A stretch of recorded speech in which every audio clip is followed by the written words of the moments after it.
everyone, today I want to go through and talk about how to build the perfect base. And what I mean by that is, for the longest time in Palworld, we've basically been working with the radius of a circle, but having to use square components to actually build a base, meaning there was usually a lot of wasted space. So today I'm going to show you how to take advantage of the new triangle pieces that were added in the most recent update to actually fill up as much space as possible in your base. Now for this actual build here, we will be going through and completely filling in the floor with foundations. That is not a requirement, but that's just going to kind of show you the best way that you can use your space. Now when it comes to placing your panel box as well, you're going to place it in the very middle. So pick a location, and then when you go to place down your panel box, pretty much you can build whatever foundation you want to use underneath it. I'm simply going to be using these clean ones here because it will help us better define and actually visually see every individual foundation or tile, but you can use whatever ones you'd like. Also, when placing the panel box, you will notice that's going to be facing one direction. Even though it is facing that direction, the radius is still based upon the middle of the panel box. The way it sticks out on the edge is actually indicating which direction the panels will be released when they are released from the panel box. So once you place down the center here, the very middle foundation, wherever you want to build your base, you're then going to build out from 8 foundations on all 4 sides. And you'll notice that all of these foundations come really close to the edge of the base. And here's going to be a better visual of what that actually looks like. You're basically going to have a giant plus sign running through your base with the panel box being at the dead center. If you go to build the guild chest, if you press the alignment mode and you go to snap it to the panel box's center, you'll notice if you build off the edge without the pal sphere, you have to build it all the way out to the second foundation, and that's basically because the game recognizes that space in front of that side of the panel box as the space where your pals are going to get released, so it doesn't want to block it off. But if you go through and you actually snap it to the center of the other side of the panel box where the pal sphere is at, you notice you basically can place it right next to the panel box on the exact same foundation, meaning everything that we now need for the base is going to be located in the dead center of the base, and if we want to change anything on after the fact, we'll be able to go through and do so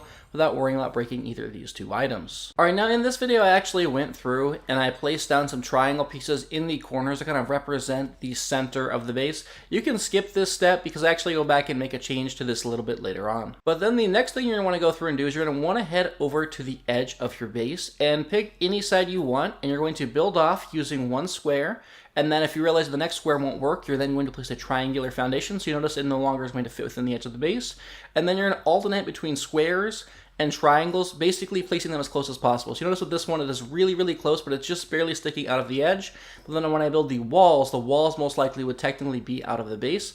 So I'm going to go through and delete this, and we're just going to stick to the triangle to make sure everything is completely inside the radius to avoid any form of deterioration, because we just don't want that to happen. And then we're going to rinse and repeat this until we get from one side of the base over to the other side here. Alright, and this is what this should actually look like. Now I did go through and swap out the clean square foundations that we used as the border with the square ones to make it a lot easier for you to see the actual count of every single side. So if you want to replicate this and you just want to be able to follow along, you can take a screenshot now and you'll be able to physically see pretty much every single detail. Alright, now for the next step, we're going to go through and we're going to build a full wall all the way around the perimeter of the base. We're going to go through and fill in all of these standard foundations with the basic clean slate, and then where the triangles are, we're going to use the new triangle walls as well to fill that in. So it's just going to be one giant lower level completely filled with the clean pieces. Alright, so now what I'm going to go through and do is I'm going to fill in all 4 quadrants with more foundations. In this case, I'm going to use wood, so it's, again, easy for you to kind of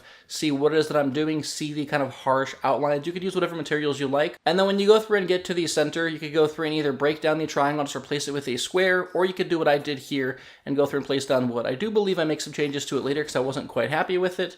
Basically, just going to fill all of this internal area in. Alright, now for the sake of my mind, I actually went back through and I swapped out the triangle pieces on the far perimeters with all of these stone foundations to match the rest of the stone. I actually kind of liked the stone, and I figured this would be where a lot of the workstations end up getting placed anyway on all of these sides. So I went through and I swapped out all of the clean triangle pieces to actually make it kind of more seamless and not as rugged. I mainly just did that so you could all see the differences, but I do think the stone will make a really nice perimeter to run all the way around the edge of the base. And then for the next step, what I chose to do, you don't have to do this, but I went through and I swapped out all of the foundations there in the middle, and I swapped them out with the actual ceilings for the clean version instead because they have these really nice lines on them, almost creating a natural looking path or road, if you will, through the center of the base. So I'm going to go through and I'm going to swap pretty much every kind of piece that was here except for the one on the far edge. It's going to be the perimeter with the stone. All of the clean pieces, though, the foundations here have been swapped out with the ceiling variants. All right, now next up, I realized that just one foundation's width is probably not going to be enough room for a lot of the pals to go through and to work. So on all four of the sides, the three pieces, the two wooden foundations, and then the one new ceiling variant of the clean slate, I broke down. So essentially, you should see a row of 2 by 3 square foundations on the end of every single side here. Now again, to not make it look so blocky, we're going to go through and actually break down the wooden foundations that are directly next to all of the triangle foundations on the perimeter. And we're going to go through and basically place down an additional block to give us even more kind of a pathway on the outside. And then how we're going to go through and fill this in is we're going to use the triangle foundation. We're going to place it in the exact opposite direction of what the one is on the perimeter. And then we're going to fill in the back space of this hole here with the triangle foundation that's going to be wood, so it matches what's going to be on the inside of the quadrant. All right, and this is how that's going to look. I really like how much more space we now have on the outside to work with. It doesn't feel like we have these really harsh lines. It seems a whole lot more natural. All right, now for the next step, I kind of had to come up with an idea for what I wanted the theme of this base to be. And I went with the warehouse theme. We're going to make this more of an industrial looking base. So what we're going to go through and do is on every single side on the second layer where there's going to be a standard clean wall, you're going to place down clean walls on the second layer. For every triangle foundation or super long wall, you're going to then fill that in with the glass. All right, now this is what that's going to look like. So on all four walls, you're going to have a 2 by 3, and then you're going to go through and you're going to have a piece of glass, and then you're going to have 3 pieces of clean again, and then you're going to have some more glass. All right, and now for the third layer, you're going to go through and replicate the exact same thing. No changes whatsoever. You can basically see there's going to be these really nice windows coming through, allowing a bunch of natural light.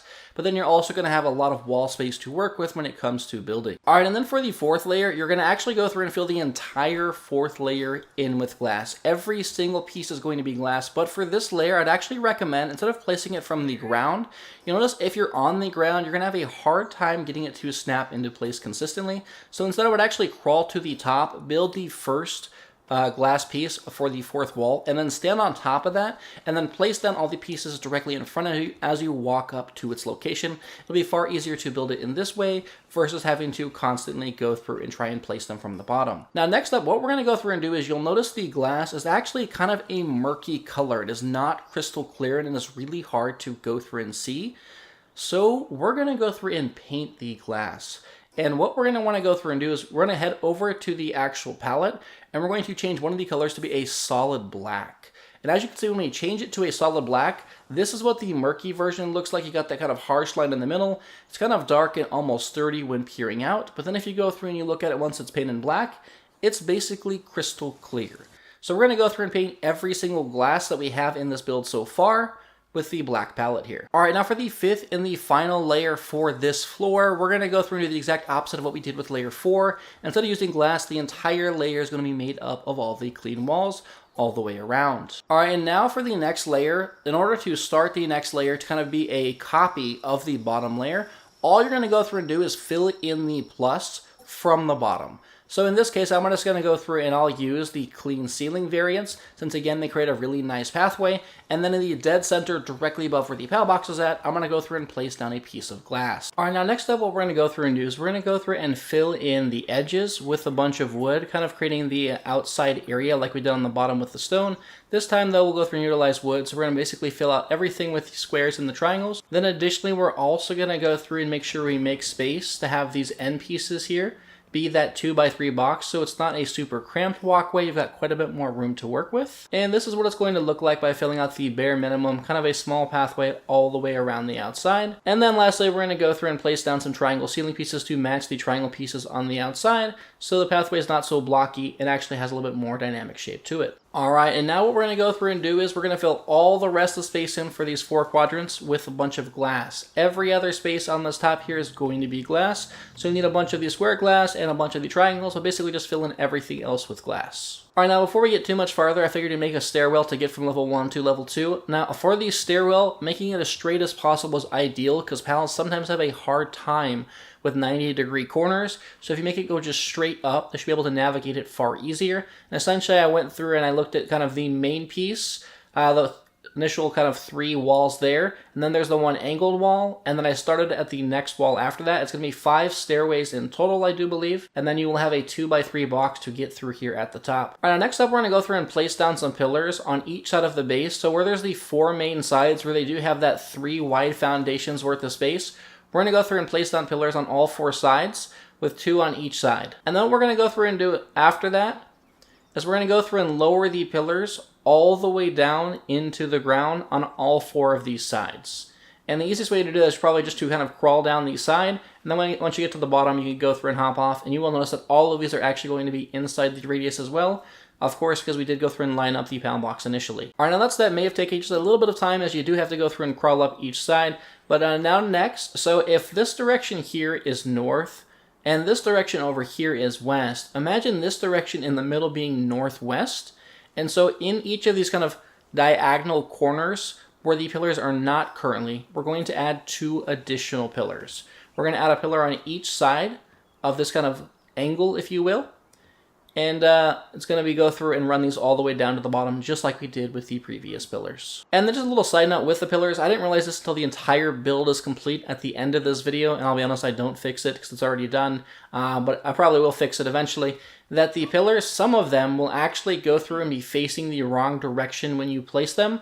If you accidentally do that, it can be super annoying and it does look pretty bad, so I would recommend you go through and pay attention. Once you go through and finish each segment, hop off the wall and look at it just to make sure the pillars are all facing the exact same way. All right, now what we're going to go through and do in those same kind of northwest, southwest directions, all of kind of the corners, we're going to go through and place down one of the walls to kind of cover the diagonal sides. All right, now you're going to repeat this actually for every other triangle ceiling piece on the roof. Everywhere that's got a triangle piece, go through and place down the longer variant of the wall to go through and to fill in that space. All right, then what we're going to go through and do is we're going to go through and place down railings on all of the main 4 sides connecting the 2 pillars. And it is important you put these pillars first, because if you try and place the railings and then the pillars, it will not work. All right, and then for the final locations, we're going to actually go through and fill this space in with windows. You can use walls if you want, but I figured the windows would kind of break it up and make the shape just look a little bit different so it's not completely flat. But basically, everywhere that's got a normal ceiling piece, a square ceiling piece, we're going to utilize the windows to complete this kind of circles-like shape. All right, now, during the process of this, I actually fell in the area where our stairwell's at quite a few times, so I'd recommend going through and building railings all the way around the stairwell, leaving just the opening where you actually leave or exit these stairs open. All right, enough for the pillars. We're going to go through and raise up every single pillar that we have in place up to be 3 stories high. All right, now next up, we're going to go through and use the longer wall variant, and we're going to stack the outside. So if you look through the main 3 pillars, kind of like a goalpost, if you will, on the left and the right-hand side, we're going to raise these walls all the way up to be the same height as the pillars. All right, now for the next layer, we're going to go through and fill in the entire next layer with glass, both the regular walls and the longer walls, basically connecting all of the other sides. All right, then for the third and the final layer, we're going to go through and fill in the entire 3rd layer with the clean walls. Again, both the standard walls and the longer walls to completely fill in the layer. And this is what you should currently have. Also, by the way, in this image, you'll notice that the pillars kind of in the northwest corners that I referred to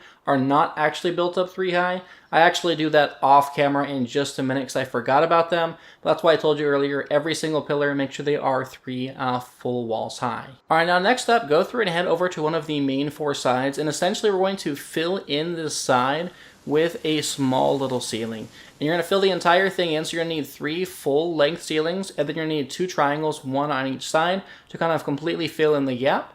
Once that's filled in, you should have something that looks just like this, where there's 5 pieces in total, kind of creating a full walkway along the edge, and then do this for all 4 sides. All right, then once you've done that, head over to the corner pieces you filled in, and use the clean slanted triangle roofs, and then go through and fill in the middle section with the clean roofs, just like so. And you will have yourself a nice little elevated surface. Then, on the side of the slanted roofs, you're going to be able to actually snap another roof piece right here without any additional support, just like so. And you're going to do 1 more on the other side as well. Then, on top of this, go through and fill in a couple more ceilings so you've got some support to work with, and place the slanted triangle facing inwards so you can go through and build off 3 more ramps heading up. And you'll have this kind of little segment that looks just like this. Kind of reminds me, honestly, of like a weird version of a Star Wars ship from the inside here. So You got like this really cool looking elevated surface on the outside, and then yeah, the inside almost looks like the back end of a Star Wars ship. Alright, and then once you're done, all four sides should look just like this, kind of with like, again, this ship-like design on each side. Alright, now next up, we're going to go through and basically fill in the space between all of these weird shapes on the end. So you're going to be creating a 3-wide pathway from one side all the way over to the other, just on the final top portion. And then you will notice when you get to the very, very end, there will basically be a 3x3 box in the dead center. Now, speaking of that 3x3 box, we're literally going to create a 3x3 box utilizing the clean walls. And once you've got that box, go through and use the clean corner roofs on all four corners, then fill in the space in between those with the clean slanted roofs. Basically creating, again, a small little roof here for the box, and then finally top it off with the clean pyramid roof, making a really nice point here at the top of the base. And voila, there is going to be our roof. Alright, now obviously our roofs look kind of weird because it looks like they're just sticking off and they're not supported. So we're going to do the exact same thing we did on both the floor and the previous level, where we fill in the outside perimeter. In this case, we're going to use just kind of the clean slanted ceilings here, but we're not going to be adding the extra triangle pieces we did on the previous floors. Just create the bare minimum to go through and walk along the skinniest path possible using both the square and the triangle ceiling pieces. Alright, now once that's done, your pathway will look just like this. Then we're going to go through and use the railings. We're going to snap the railings to all of the inside. We want them to only be squares and not triangles so the railings can actually get snapped to them. And then we're going to snap them to all of these square outer perimeters. You won't be able to snap the railings to where the triangles are, which is totally fine. We're just going to snap them to the squares. But this still looks kind of weird. So what you're going to need to do is you realize if you go to place a railing, you cannot place the railing if there's a roof there. So break the roof, place down the railing, and then go through and place the roof back again. And it will look a whole lot cleaner, like it actually connects together. So go through and repeat this for the railings all the way around on all four sides. And now for the final touch here for the roof, we're going to go through and place railings starting at the center, the 3x3 box in the middle, and we're going to run them from the start of the box all the way out to where it's going to go through and meet the stairs. Don't block off the actual slanted roofs or the stairs here. Leave those open so you can actually see them, but go through and just run kind of an outside perimeter along each of the four main pathways at the top here. Alright, now next up, we're going to go through and give the glass on the second floor the same treatment that we gave the walls and windows earlier. We're going to paint all of them black so you can actually see through them a lot better, and they aren't that same weird murky color. So repeat this for every single glass tile on this floor. Alright, now for the wood, I was going with a darker color theme, but then I realized this base kind of looks like a honeycomb with all of the weird angles. And then I thought maybe we should go with like a yellow or an orange color theme. However, this yellow looks really, really tacky and I was not a fan. So instead I went with this orange, and this orange actually looks really nice. So we're going to go through and paint all of the wood on this second floor with this color here. And then I realized that I actually hate how the clean ceilings look here with the wood in the glass. So we're going to go through and replace all of the clean ceilings with the wood ceilings. And we'll run it all the way over to the actual staircase, and then we'll paint all of this wood the same orange color. Our next up's going to be the clean ceilings. I think I will keep these on the bottom floor because I do like the kind of pathways that they provide here from the initial PAL box. And I decided we'd go with a green, so it's got like kind of a natural look. I want there to be a really harsh contrast between each of the four quadrants and this path, but I've got these all dialed in here with green. And then lastly is going to be the stone on the outside. We've got wood on the upper floor, but I figured I would need stone down here because stone is actually kind of a better support overall. So I want to kind of keep it somewhat realistic. And I decided we'd go with a solid black. So it's going to be 0, 0, 0 for the color spectrum. And that's going to create a really nice, hard, dark contrast between the kind of other quadrants and the pathing here. So we're going to fill this all in with the black color. Alright, now I headed to the outside, and with us going through and coloring the foundations black, that means the outside's also going to be black. So I was trying to figure out what color scheme I wanted to use on the outside. I was torn between blue and green and yellow and orange. I really didn't know what I wanted to go with, more nature looking things or more honeycombs, but I eventually settled on this bronze looking color. It looks orange now with kind of me being really close, but in the actual daylight it's more of a bronze like color. Which I think does kind of make sense with the honeycomb, as they do have multiple different textures and colors of orange and bronze and even some blacks in there as well, kind of with the shadows. So we're going to go through and fill in the entire first layer with this color. And as you can see, it also goes through and creates a really, really nice divide between the base layer and the second layer, since the clean tile set also has a black border around each of the individual tiles. Alright, and now what we're going to go through and do is we're going to go through and repeat this exact same process for coloring, and we're going to fill in the same color for the highest point of the first level. So it's going to be the fifth wall, or the fifth, the fifth wall in total. And this one's going to be a little bit more challenging because we did go through and already build the ceiling, so you honestly will probably have to just kind of climb around on the walls and glide or triple jump between the two. And now on this second floor, we're going to do the exact same thing to just the first layer. We're going to paint every single wall, including the windows, and we're also going to go through and paint the railings with the same color. All right, now what we're going to go through and do is we're going to apply that exact same color to the first level of our roof. We're going to skip the other two walls, and where our first level is with kind of our slanted roofs, we're going to fill in the very first layer with this color, and then we're going to fill in all of the railings. Don't color the second layer, and don't color the flat pieces, just color the railings. And then the final portion we're going to go through and paint is going to be the inside layer. You can go through and crawl in here or double or triple jump, and then just go through and paint the three ceilings that we initially used for support. Paint that the same color so it looks like it's kind of a nice clean flat line going all the way around. And now finally on the very top, you're going to go through and fill in all of the railings with the exact same color. All the railings that run from the 3x3 box in the middle out to the slanted stairs, paint them the same color. And then lastly, after we finished up the railings, the final portion is going to be the roof. Go through and paint the first level of roof, not the walls or the very peak of the roof, but the first level of the roof this same color.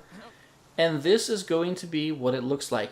As you can see, you really kind of have this bronze looking pyramid look on the top. I think it looks fantastic. I absolutely love that it's kind of an industrial looking honeycomb. Really, really happy with how this turned out. Alright, so you already saw what the roof looked like, and now here's what the second layer is going to look like in the daylight. And here's what the first layer is going to look like in the daylight. I really like how this lower section looks in the daylight. At night I was a little worried, but yeah, it came together really nicely. Okay, well that pretty much wraps it up for the build. That here is the full base. You've got plenty of space to work with. Not only is it aesthetically pleasing, at least it is to my eyes, but it is efficient. You actually have room to build and things to work with. Now, if you all enjoyed today's video and you want to see me do another video where I actually fill out the internal components of the space, then please let me know down in the comments. And if you enjoyed today's video, then please consider leaving a like and subscribing to see more. I will see you all later.